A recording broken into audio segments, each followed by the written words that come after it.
This week on The Wheelhouse. A federal focus on fossil fuels, sunsetting federal tax credits, what it all means for the green economy.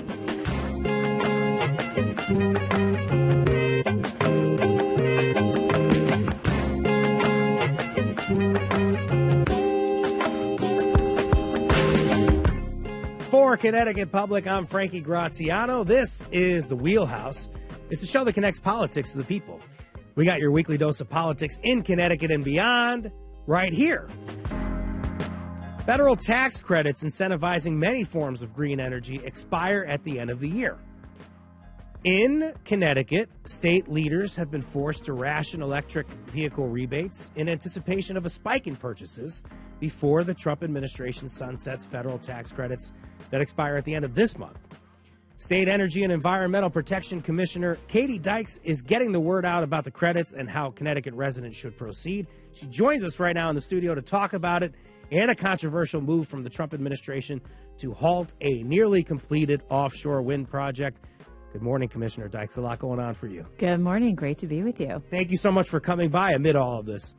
As the federal government moves away from green energy initiatives, I want to know if you folks have any questions about Connecticut's commitment. Join our conversation. Call us, 888-720-9677, 888-720-9677. Last month, Commissioner, the federal government issued this stop work order on a mostly completed offshore wind project called Revolution Wind, I believe 80% completed. Your office condemned the stop work order, saying it will cost ratepayers a lot of money. How much, and how will it hit us on those highly scrutinized energy bills? Well, this is bad news all around for the reliability of the New England electric grid, for the predictability of investment in all types of energy forms in our region, as well as for ratepayers when who are struggling with high costs. This is a really unprecedented move by the Trump administration.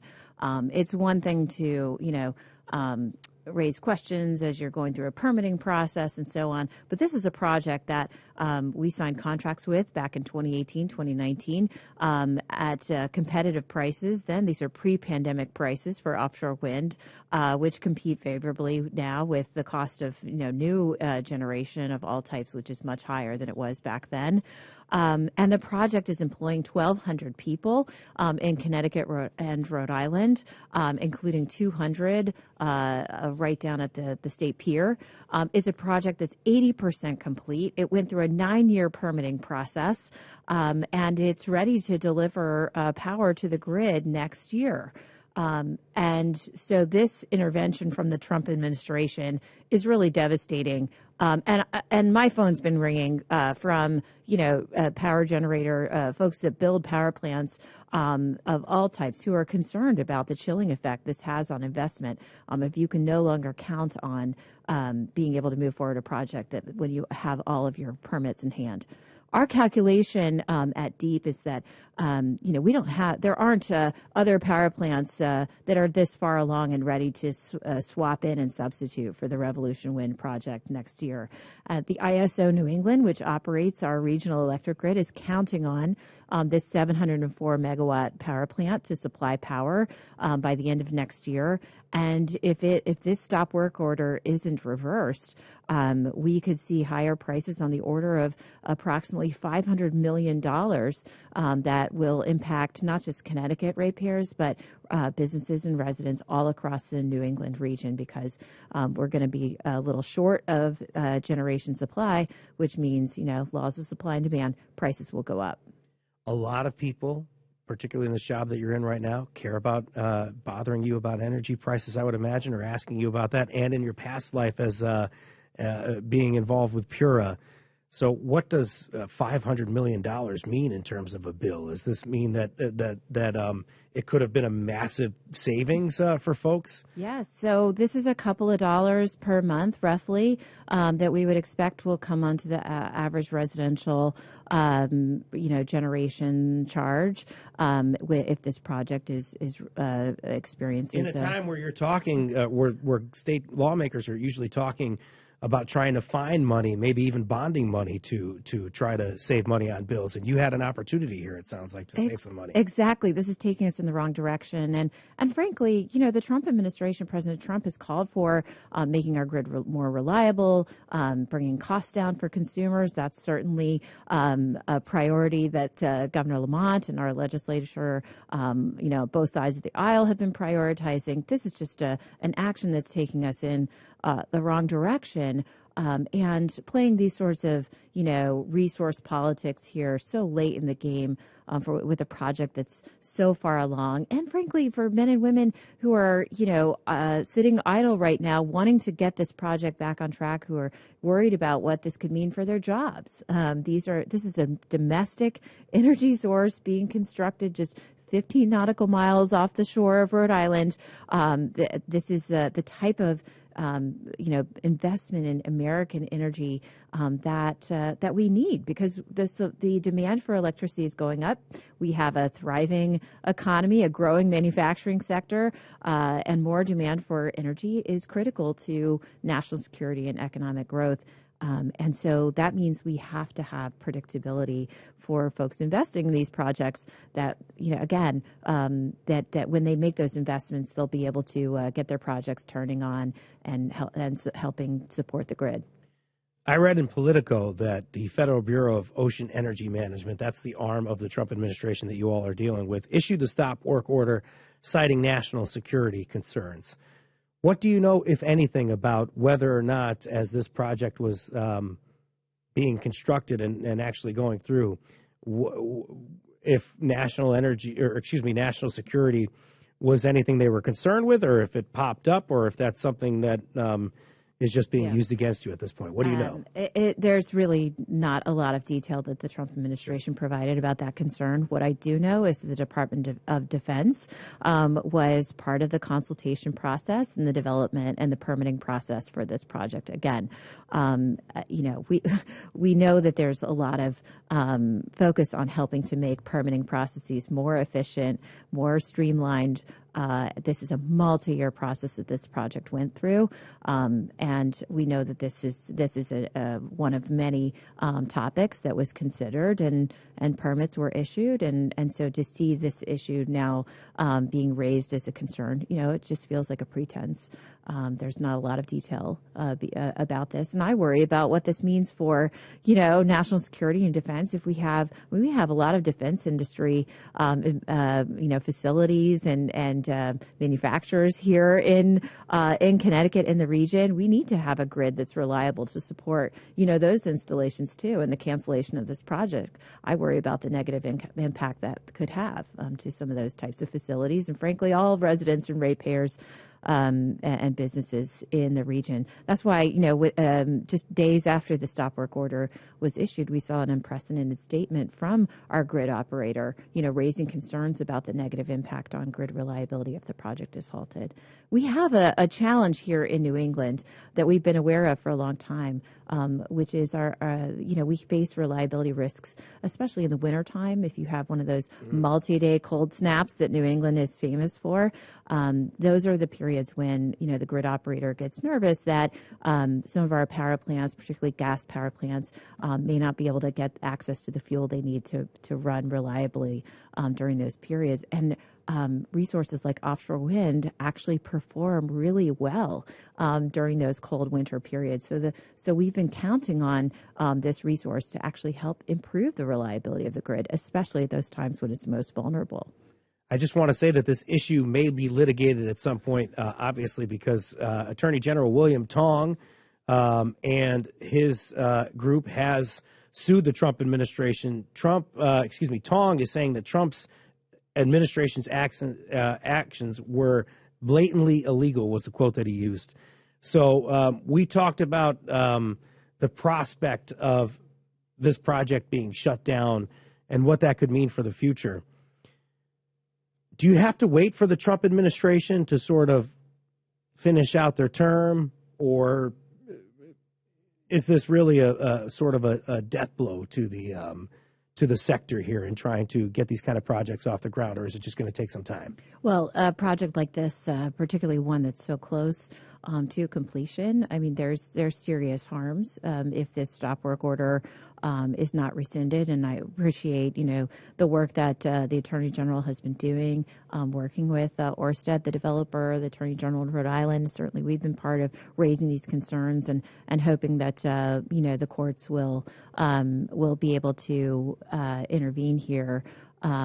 But in the meantime, Governor Lamont, has been reaching out to the Trump administration to the extent that there could be some avenue for cooperation that would persuade the administration to choose a different path here. Of course, there's a desire to do that, but we're now in the fourth week of this situation, and we haven't seen any movement yet. So, we need to have an urgent reconsideration of this action in order to ensure that this project can continue to move forward. And that's, again, this is a problem not just for offshore wind and the offshore wind industry, but it's a problem for being able to support predictable investment in all types of energy supply that we need to support a growing economy. If this is the new normal and the new precedent that's set, that a project with a resource type that maybe the president is not a fan of can be subjected to these kinds of interventions so late in the game, that could happen to any kind of project, and that's what I'm hearing from a lot of developers is the just that risk that they're really worried about, that this is now casting over the energy sector at a time that we can't afford it. Things are bleak on the environmental sustainability front right now. In recent years, things were looking up in terms of alternative sources of power generation, as we're talking about now with wind power, and also in terms of supporting folks, particularly in an era where you're trying to produce these alternative sources of power generation, and you have energy costs going up, especially when you're trying to interact with the fossil fuel market as well. And you had help for folks in terms of low-income home energy assistance. And the state has a program as well. But the federal program, where does funding stand there? It was particularly helpful during COVID and Sure. people needing help with money in a very tough economic situation. Sure. Yeah. So again, we've seen a lot of concerning steps coming out of Congress and the Trump administration in the last few months, not just as far as setbacks for the green economy, but just setbacks for an affordable economy in general. The Inflation Reduction Act, which is a really important piece of federal legislation advanced 2 years ago that would provided supports in a range of different ways to help ordinary residents and businesses being able to take advantage of federal grants and tax credits and other benefits to help lower their energy bills. That's really what was behind this program, to help people better afford things like putting in more insulation, weatherizing their homes, getting access to electric vehicles that can have a lower total cost of ownership than a conventional gas-powered vehicle, helping to make renewable energy, solar on your roof, all of these types of things more affordable, on the expectation that those kinds of investments are some of the most powerful tools that people have to take control of their energy bills and bring their costs down. And unfortunately, we've seen a lot of moves to try to cancel federal grants that we had been awarded here in Connecticut. The Solar for All program is one that's been reported on recently, $62.5 million that we were, we're working to deploy to put solar, help folks to be able to access solar to reduce their bills. The federal tax credits, we've seen that with the One Big Beautiful Bill, took one big beautiful bite out of a lot of important assistance that has been around for many years to help make things like EVs and even weatherization and HVAC upgrades and heat pumps and other types of cost-saving equipment. Really looking to rescind some of the federal support and tax credits for those programs. So we have federal tax credits for EVs, which have been about $7,500, are going to be expiring at the end of this month, September 30th, and then a range of other federal tax credits for building upgrades, HVAC, insulation, et cetera, will be expiring at the end of this year. So it's I'm going to sound a little like a car salesman here, but it's never been a better time to get into a new car. to consider an electric vehicle. If you've been thinking about it, you've got about 2 weeks to get down to a dealership. You don't have to. You have to have a contract executed, right, for the purchase of the vehicle by September 30th. And so taking action now, if you thought about it, now's the time to do it. At the same time, another message that I really want people to hear is that we do have a lot of really popular and impactful state programs that support these types of investments, not at the same level of generosity that Uncle Sam has been able to provide, but these are still very popular and important programs. We have the cheaper rebate that's funded at the state level to provide for some incentives for both new and used electric vehicles. That program continues to be really popular and will continue beyond the federal tax credits. And then we have our energy efficiency programs here in the state too. And those are an important complement to some of the tax credits on home energy upgrades. Let me jump in now just to invite folks, because we only got a couple of minutes left, to call us, 888-720-9677, if you want to talk to Katie Dykes, the commissioner of the Connecticut Department of, I can't speak today, Energy and Environmental Protection here in Connecticut, 888-720-9677, 888-720-9677. So we have the programs, but I also want to direct folks, before we talk a little bit more about the programs, to the website, the CT Deep website, because there is a handy little chart there that helps people understand what's available to them and when the credits are expiring. Yes, please go and check that out. And another website that I encourage people to take a look at is energizect.com. This is the one-stop shop location where you can sign up for all of the different energy efficiency services that are available to you. And right now, if you're thinking about making upgrades to your home, it's the fall. This is the time people start to think about winter coming and ways to reduce their energy bills, make their home more comfortable. Now's a great time to get a home energy audit. And for a limited time, you can get that home energy audit with $0. There's no copay. That's an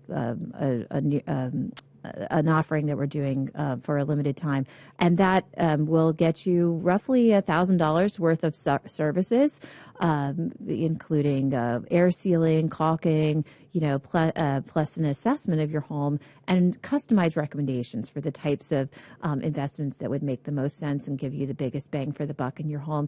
And that will also give you a great sense of what federal tax credits and state incentives and low interest or no interest financing you could be eligible for to help bring those projects to life. And again, this is the most impactful thing you can do to bring down your energy costs. If I want to buy heat pumps or get someone to the house to tell me how I can make it greener and meaner after December, what's going to happen? What do I do? Right. So that's the first stop is Energize CT. Get that home energy audit. You'll have a Connecticut professional come out and assess your home. They'll make some of those upgrades right on the spot, and then help you understand what's the best thing for you to do next. And that will include state incentives that will continue beyond the end of the year when those federal tax credits will be expiring. So that's where I got to get to, and we'll finish up here. But obviously, when you lose federal investment, that means that you're going to hopefully rely on some state incentives and some state investment as well. So what are you going to need here, especially if you're talking about, I'm sure you're concerned about the federal tax credits. There's the Solar for All program that's potentially going away.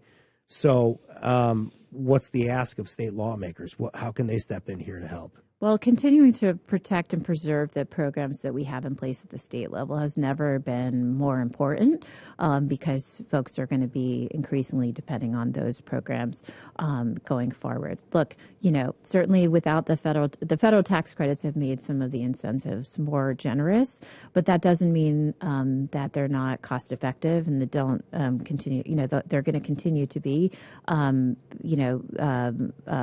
cost effective investments for folks to to make going forward, especially if we see interruptions in our projects like the Revolution Wind project. That's going to put a lot of pressure on electric bills going forward if we aren't able to build the forms of energy supply that we need to meet our needs. So we're going to want to double down on ways to support residents and businesses to help reduce their energy use. The cost of energy efficiency is roughly half the cost of investing in new forms of generation supply. And all ratepayers benefit when we invest in energy efficiency, because you reducing your energy use in your home, Frankie, means that the rest of us, don't have to pay the cost of that next megawatt of power generation, being added to the grid. So there's benefits for all of us in continuing to make these investments. I'm going to squeeze in one question here because it comes in from our friend James from Cromwell here, and I think it's something you could speak to. Because I want to make sure we get to ask you a question before you take off, and I appreciate you doing this.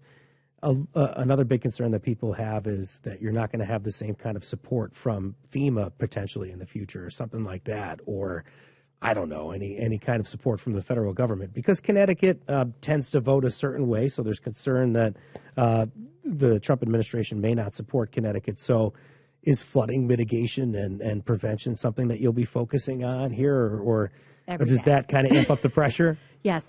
We're seeing, of course, the Trump administration has taken some unprecedented moves with respect to cutbacks at FEMA, which is really concerning, not just for blue states, but for red states. I mean, we've seen disaster assistance and a very popular program called the Building Resilience and Investment in Communities program also be pulled back.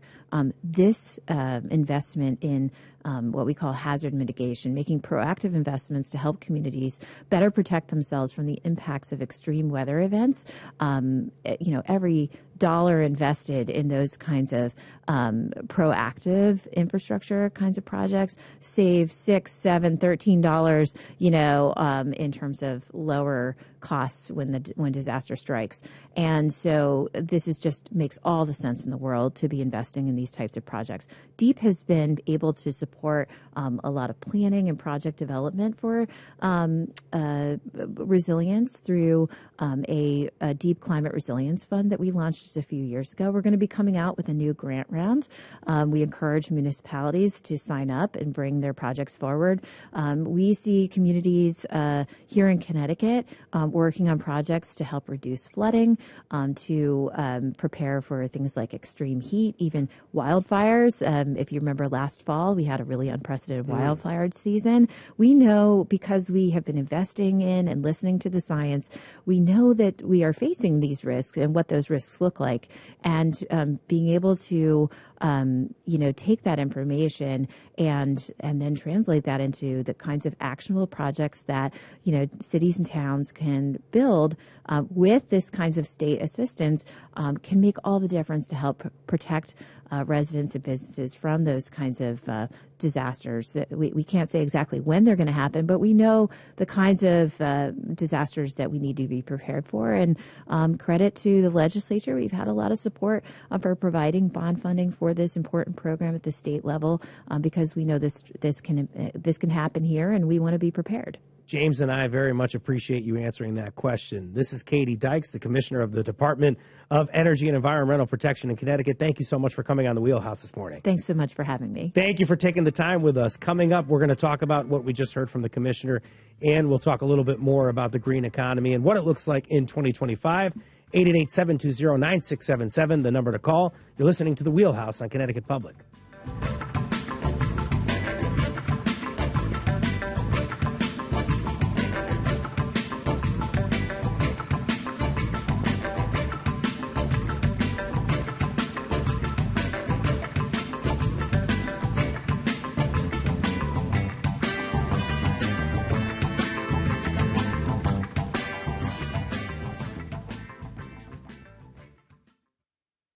Support comes from Springfield Museums. In honor of Hispanic Heritage Month, Springfield Museums presents Legacies of Surrealism and Markets, Foodways, and the Essence of Place. 2 exhibitions from the Museo de Arte do Ponce, Puerto Rico. SpringfieldMuseums.org.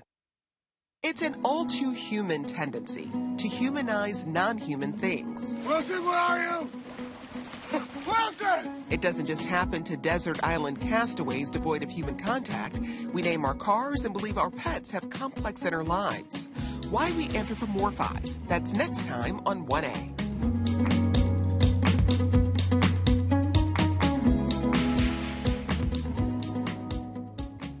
Coming up this morning at 11. Connecticut Public Radio's news reports are made possible by the New Britain Museum of American Art and HSS Orthopedics with Stanford Health. Listen for news reports on Morning Edition and All Things Considered. If you are someone who loves staying well informed, check out our e-newsletter offerings. Get the news you need, curated and delivered right to your inbox. From national and local news stories to the best public media programs, podcasts, and shows, we've got you covered. Go to ctpublic.org/newsletter today. Support for Connecticut Public Radio comes from our members and from the Warner Theater, presenting Ailey 2 from Alvin Ailey American Dance Theater, Friday, October 17th at 7:30 p.m. in Torrington. Learn more at warnertheater.org.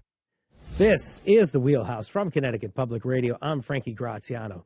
Immediately after assuming power, the Trump administration rolled back the Biden-era Inflation Reduction Act, including some incentives for green energy. In an executive order, Trump said the Biden-era policy limited the generation of reliable and affordable electricity, reduced job creation, and inflicted high energy costs upon our citizens. That's what Trump said. Joining me now to talk about the state of federal incentives and what we just heard from DEEP Commissioner Katie Dykes is one of my colleagues. Anya Pinello is a Report for America Corps member covering environmental issues and climate change. Anya, thanks so much for coming on here today. Oh, thanks for having me. Thank you so much. Also joining us is Chris Hardo. Chris, he's the manager of sustainability advocacy for the consumer-oriented research nonprofit Consumer Reports. Thank you so much for logging on with us, Chris. Thanks for having me. We hope folks will join the conversation today. Give us a call, 888-720-9677, 888-720-9677. Anya, you go first. What did you hear from Commissioner Dykes in response to the federal government's halting of that Revolution Wind project? I mean, much of what I've heard before, which is, this is bad news all around, not just for Connecticut and Rhode Island, but all of New England. She called this devastating. This was about resource politics, and that this is a really unprecedented move by the Trump administration.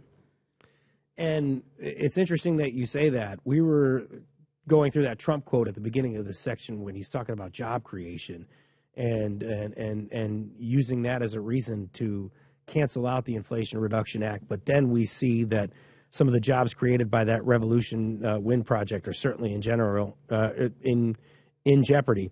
We received a caller last segment, Stephen from Colchester, on it. He worries that he's watching a rollover of the Trump administration. He asks why we wouldn't be supporting the fight for clean energy. In your reporting, are you seeing the state sort of change its tone in any way on initiatives like offshore wind following the stop work order? I think the state is still very pro-offshore wind. The Department of Energy and Environmental Protection earlier this month described offshore wind as a winter powerhouse. And that's because offshore wind blows the most during the winter when more people are using electricity. So I think the state is still very pro-offshore wind and clean energy. It's just a question of how do you take advantage of that during this current administration? Commissioner Dykes saying that the grid very vulnerable in the winter, particularly since we rely so much on natural gas. So really appreciate you bringing that up, Anya. We talked about the tax incentives. Did you hear anything new there? I think it was very much the same. The commissioner saying that these credits expiring will make clean energy projects much more costly. She talked about how a lot of the grants that were awarded to Connecticut have been canceled. That includes the Solar for All grants. That program was going to make solar panels more affordable for medium income and low income residents. And she also said if you want to take advantage of these federal tax credits, now is definitely the time to do so. Chris, are other states similarly scrambling to get the word out about the incentives? Chris Hardo from Consumer Reports. Do you see a scramble happening with other states? Yeah, absolutely. Not only are those EV tax credits expiring at the end of this month, we have all of those home energy efficiency tax credits that was talked about earlier. energy efficiency is the best way to reduce your energy bills at a time when energy bills are going up. So really, those tax credits for energy efficiency go through the end of the year. So really, if you're looking to improve the efficiency of your home, right now is the time to do it.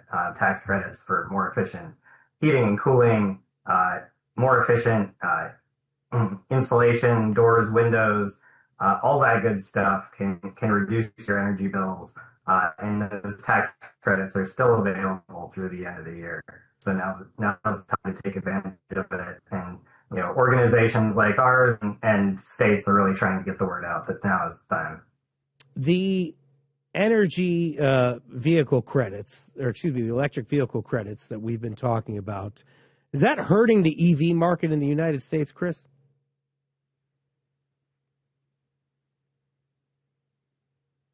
Chris, can you hear me? Yeah. Well, right now it's really supercharging the EV market. Sure. In the United, right now, So right now it's supercharging the EV market in the U.S. Sales are exploding as people rush out to get take advantage of these tax credits. But what happens after the end of this month in September? We'll see what happens. I think we'll see a slowdown in the EV markets. States are hoping to step in and use their own tax credits to help soften the blow. But we'll probably see a bit of a slowdown in the market over the next few months. We have Bill from somewhere here in Connecticut asking about the federal tax credits. I think what he's hinting at is how much you get back in terms of the current situation that you have. I think it was $1,500 here in Connecticut, Anya, but now it's going to be $500 because they're having to ration the credits. Yeah. Help me understand what the incentive is there. Totally. So it was $1,500. That was the state incentive. That had to be rationed because the federal tax credits are expiring. So many people want to take advantage of that federal tax credit and the state tax credit, and to combine those. There was a 30% increase. So the state had to ration it from $1,500 down to $500. So the standard rebate right now is about $500. And it's going to continue to be at that rate until the end of September, August and September. And then from there, whether or not it stays at that $500 level or it goes back up, that remains to be seen. So after September, is there cheaper? Is that the program? I'm always trying to think about my acronyms. Is there cheaper that people could take advantage of? And Bill might be getting to this too. So you have $500 right now that you could access until the end of the month. You have to have the contract. You have to be under contract with the new car by September 30th to get that $500 in federal money. And then after that, there's no more federal money, but at least there might be cheaper. Yes, so cheaper is that $500 rebate, and you can take advantage of that now. You can take advantage of that after September. Whether or not it'll be still $500 after September has not been officially announced. Okay. And we're waiting to get Chris back on the phone. And when we do, I'll ask him about the EV market outside of the United States. But something I want to follow up with you right now, we have the EV credits, and there's also other items in there, 2 deadlines to September 1 and then incentives that expire in December. Can you help our help our listeners kind of understand what's available to them? Yeah, so it's a little confusing, but there's basically only like 2 dates you need to keep in mind. So September 30th, that is when the tax credits for EVs and plug-in hybrids expires. That's the only thing that is ending at the end of September. So that's up to $7,500 for a new EV or hybrid and up to $4,000 for a used EV or hybrid. Again, that's the only thing that is expiring at the end of this month. Everything else, heat pumps, rooftop solar panels, home weatherization projects, all of those are expiring at the end of this year, December 31st.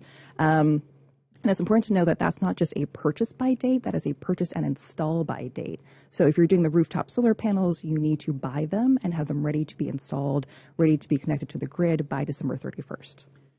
Thank you so much for that. The EV market, I wanted to get back into a little bit, Chris. So inside the United States, it sounds like it's being supercharged by these rebates. What's happening outside of the United States? Are people still producing electric cars and doing it at a pretty decent clip? Yeah, absolutely. EVs are expected to make up about 25% of all vehicle sales out in globally this year. growing rapidly at 25, 30, 40% per year.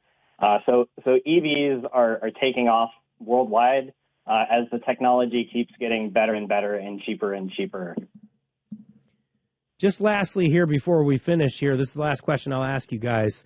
In Connecticut, after Donald Trump was elected president in 2024, Governor Ned Lamont reacted by putting the state's future plans for zero carbon emission-only new vehicle sales by 2035 on hold. Are other states doing this, Chris? Are states still trying to adopt California vehicle emission standards? Yeah, so the California vehicle emission standards were blocked by the current administration, so those are no longer enforceable. But states are still looking for ways to accelerate clean vehicle adoption within their states through policy, and we expect to see continued growth in cleaner, more efficient vehicle sales in the U.S. over the next few years. So appreciative to have you on, Chris. From Consumer Reports, it's done a great job, a fabulous job paying attention to the credits and the ability to try to strive for some kind of energy efficiency here in the future in the United States. I appreciate you coming on, Chris. Yeah, thanks for having me. Anya, very, very much a pleasure to have you debut on the Wheelhouse, and thank you for helping me put this together in this conversation. I appreciate it very much. Oh, thank you so much. Anytime. Pay attention to Anya's work at ctpublic.org, especially in these times where we're talking about increased attention to climate change. After the break, we pivot from environmental issues to access to public records. Freedom of information requests. We'll talk about that next with a couple of great journalists. 50 years of FOI in Connecticut. After the break, you're in the Wheelhouse.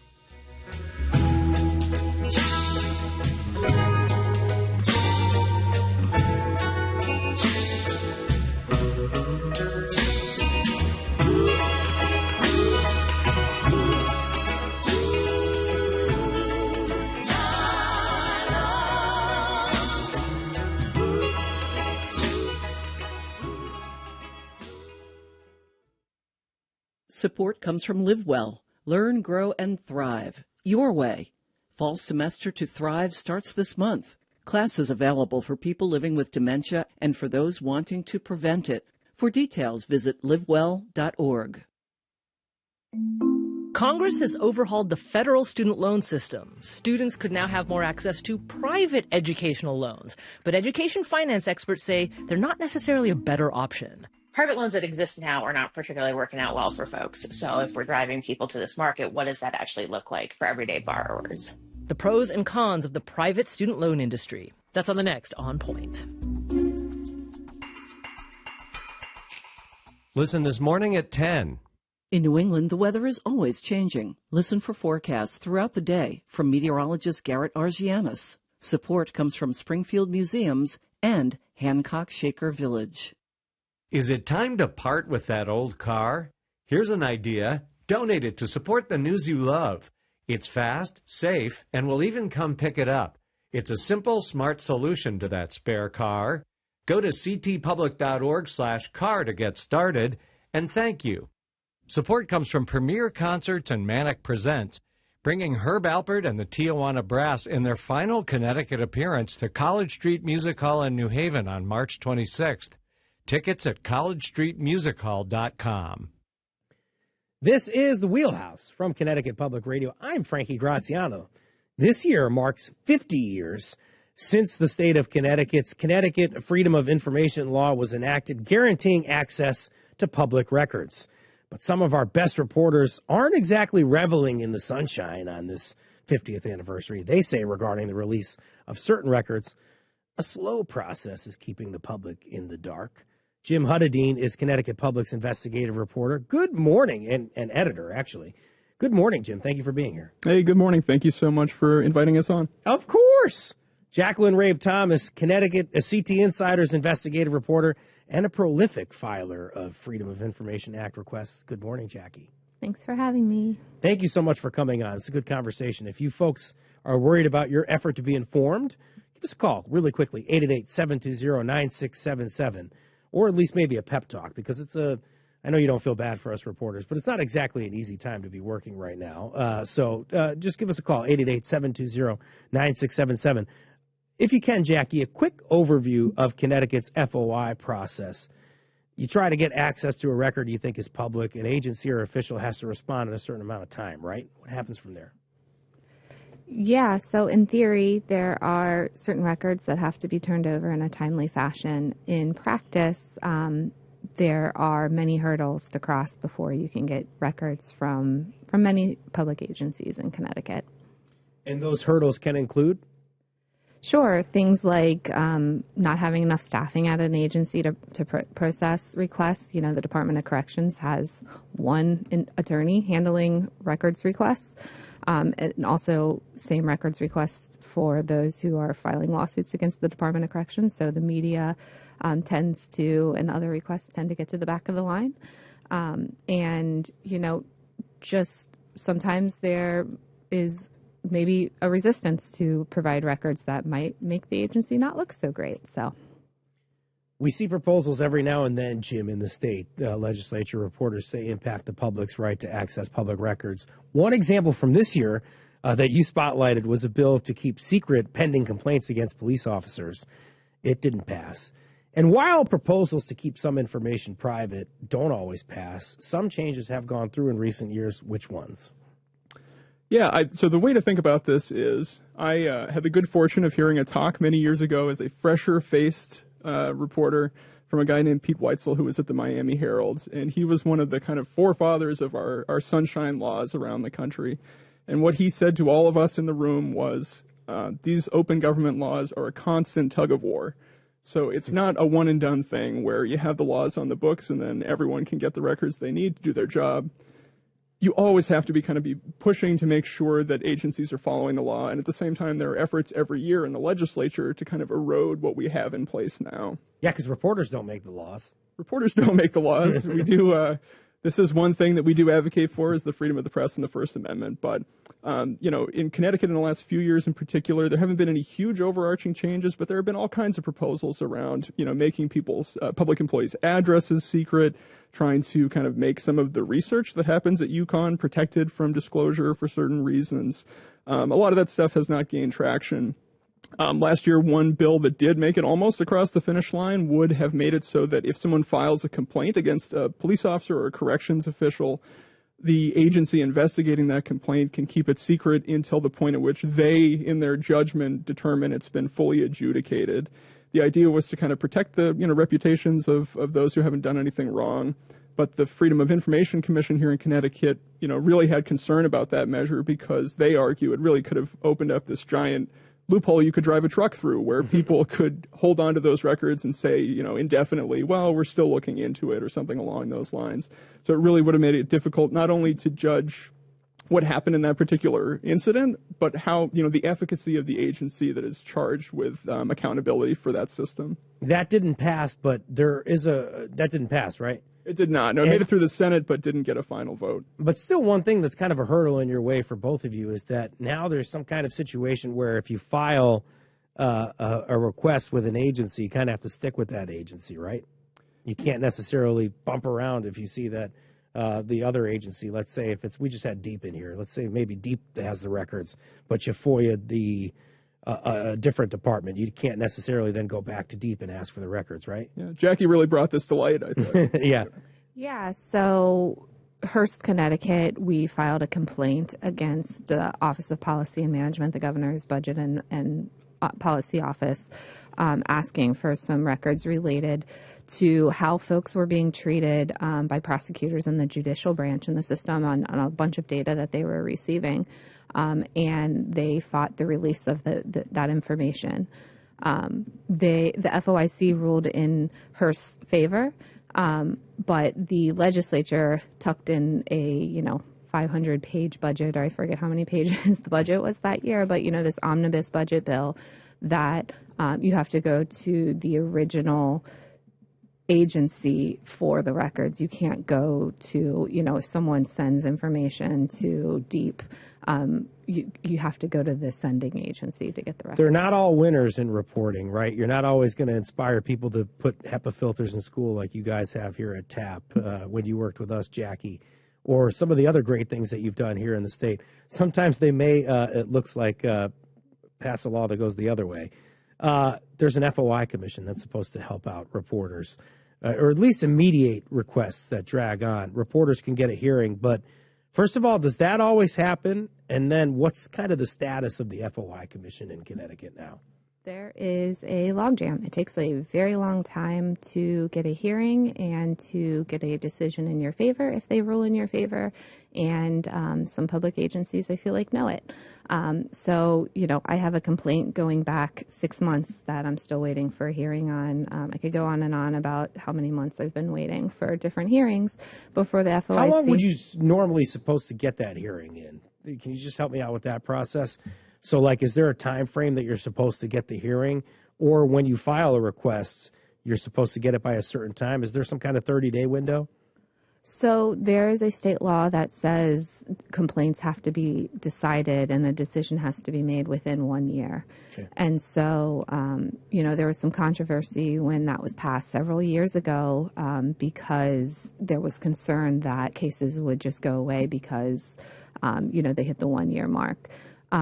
What has happened, however, is that cases are getting close to the 1 year mark, and so those sort of get to the top of the deck. If you look at the FOIC commission meeting for next week, several of the cases that are pending to be heard next week are approaching that 1 year deadline and are about to get decisions. And so what does that mean? That means that people had to wait almost 1 year to get a decision that they were in the right, that a meeting was closed when it shouldn't have been, that a public agency withheld records that shouldn't have been, and that is the state of our FOI. But the point is that you need to get those stories out quick so that the public can hear about it, and you may have to wait a year if somebody says no dice on a records request? That is accurate, yes. Some things speed up requests.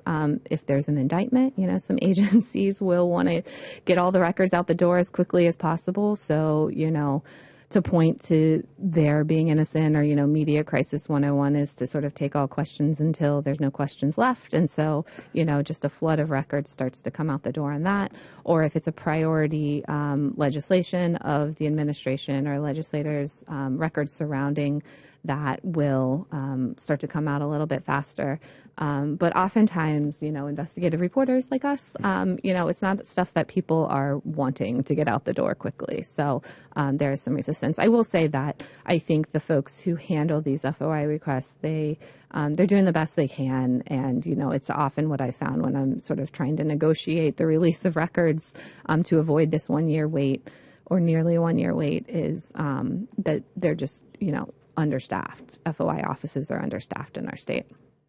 Jim, you have an experience, similar experience issues with state agencies, FOI commissions, trying to get hearings, trying to get documents. What kind of experiences are you going through? I'm triggered by a lot of this. A lot of it resonates with me. I think, what Jackie pointed out is definitely something that we have come to experience too, which is that a lot of, I don't know if a lot is the right term, but many agencies, I think, have learned that they really don't need to take these requests seriously until the point at which they are dragged into a hearing before the Freedom of Information Commission, which acts as this kind of referee here in Connecticut. It's something very special that we have. Not a lot of states have the commission, so it's great that it's here. At the same time, it is kind of one of the only points of real pressure for agencies to release records if they are stringing you along, not giving you what you need.